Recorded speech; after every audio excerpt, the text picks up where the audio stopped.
ويليامسون ممتازة التمريرة إلى ويليامسون مرة أخرى.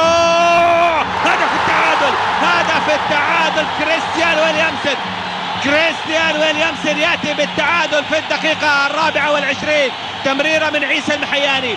عودة لاعبي الهجوم في الهلال تشكل بالفعل خطورة، والتمريرة تأتي ممتازة في الناحية اليمنى من عيسى المحياني إلى كريستيان ويليامسون. يسدد كرة مميزة، الكرة رغم محاولة عساف القرني إلا الكرة في المرمى على يمين عساف القرني. هدف التعادل للهلال، هدف التعادل للهلال. نتابع، شوف الكرة المميزة. ويليامسون مرر كرة إلى عيسى المحياني وانطلق، وعيسى أعطاه التمريرة الذهبية الأخرى، سدد كرة زاحفة أرضية على يمين عساف القرني، سجل منها هدف التعادل للهلال في الدقيقة 24. هدف كريستيان